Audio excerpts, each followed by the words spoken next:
Assalamualaikum warahmatullahi wabarakatuh. Melanjutkan pekerjaan kemarin, ngerjain modul ini nih, modul jadul. Ini teh apa? Ini teh perangkat teleponi lah, saya menyebutnya paging.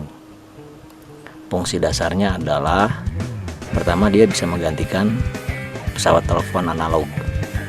Kedua, dia bisa kemudian dia bisa dipakai sebagai alat panggil.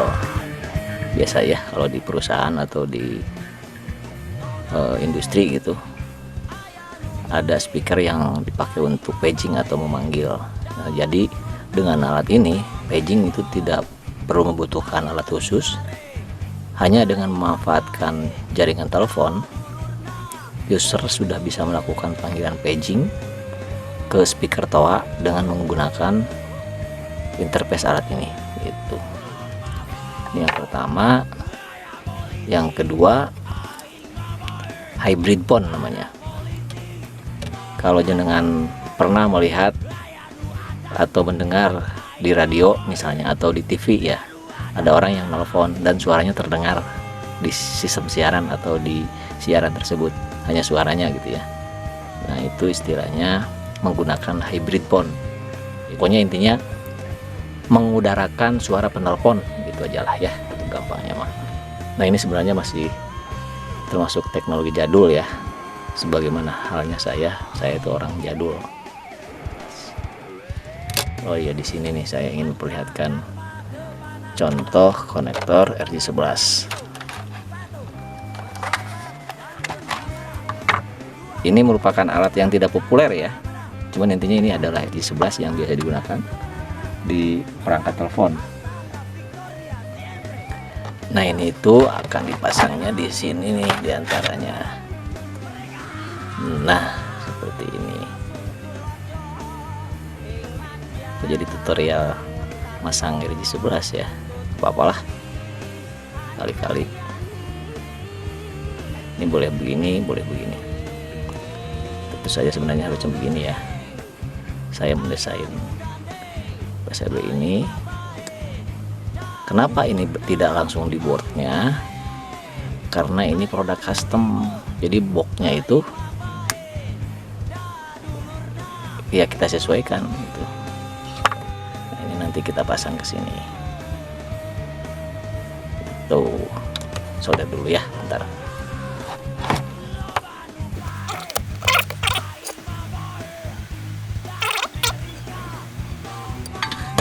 Soldernya tidak canggih. Nah, ini konektor RJ11 itu terdiri dari 4 pin ya. Istilahnya tip ring gitu ya. Nah,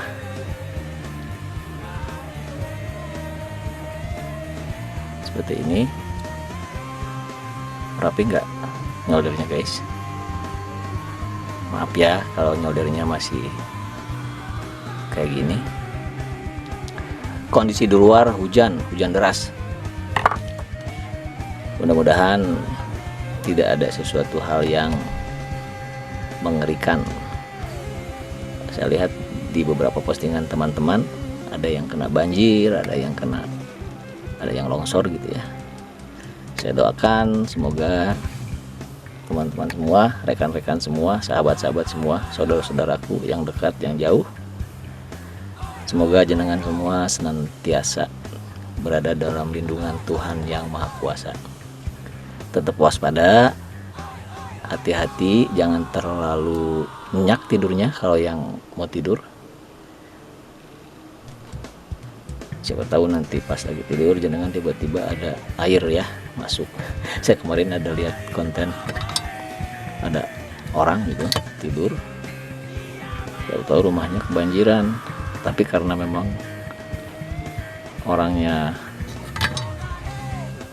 kebluk, kalau istilah Sunda, kebluk itu kalau tidur susah bangun gitu, susah dibangunkan, sampai nggak nyadar kalau kasurnya sudah terendam. Ada ya yang begitu orang.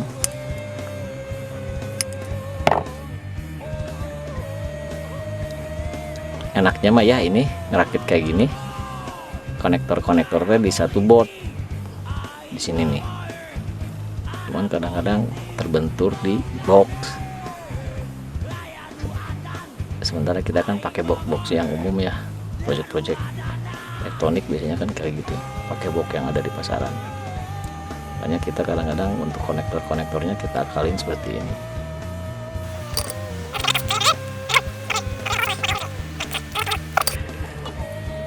Oke, nah ini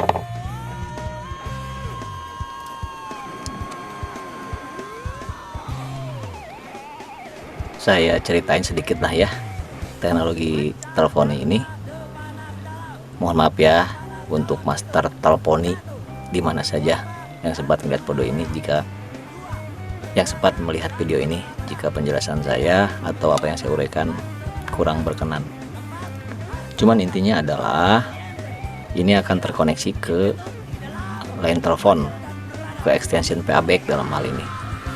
Dia masuk ke sini, saat dia berdering maka reverse polaritinya atau tegangan bolak-balik pada proses ring tersebut akan dibaca oleh optocoupler ini. Ini optocoupler umum saja. Nah, outputnya nanti akan dikirim ke microcontroller. Nih, belakang ya, pokoknya masuk ke salah satu pin ATmega 328 ini. Ketika microcontroller ini mendeteksi adanya sinyal ring dan sudah divalidasi itu adalah valid, artinya itu adalah benar-benar sinyal panggilan masuk, maka si micro ini akan memerintahkan solid state relay ini nih. Ketika dia menerima perintah on, maka koneksi telepon akan dilewatkan ke dioda bridge ini. Dari dioda bridge kemudian masuk atau diumpankan ke op-amp. Dari op-amp audionya kemudian sebagian masuk ke power ampli ke sini, sebagian masuk ke sistem analyzer. Apa saja yang dianalisa? Pertama, jika pada jaringan terdeteksi ada nada sibuk, misalnya karena teleponnya kemudian ditutup, maka jika nada sibuknya valid, artinya benar, maka oleh si mikro ini dia akan memerintahkan relay atau solid state ini untuk kembali nutup atau mengonhukan komunikasi telepon tersebut. Panggilan telepon berakhir. Selain mendeteksi call progress, juga mendeteksi DTMF. Jadi aturan main yang ditetapkan pada phone paging ini adalah jika mau menutup telepon supaya perangkat bisa mendeteksi bahwa telepon memang ingin diakhiri, maka si user harus menekan tombol pagar. Maka tombol pagar atau DTMF itu didetek oleh ini. Ya, simpel sekali bukan? Seperti sudah pernah saya singgung, sebenarnya kedua fungsi dari IC ini sederhana sekali, bisa dihandle oleh ini, tapi dia akan mengerjakan hal-hal lain sebenarnya, sehingga space-nya tidak cukup. Maka kita tambahkan proses detect DTMF dan call progress dengan dua chipset ini. Gitu. Simple ya. Oke, itu saja mungkin apa yang bisa saya sampaikan untuk kali ini, karena durasi ya, saya tidak boleh lama-lama, katanya kalau bikin video bosan. Iya sih, saya juga yang bikinnya bosan. Dia mah cuma sekedar memenuhi kewajiban supaya saya tetap eksis di dunia maya. Salah satunya adalah dengan membuat konten-konten yang sesuai dengan pilihan konten yang saya ambil, yaitu perihal satu berkuasa dan semena-mena.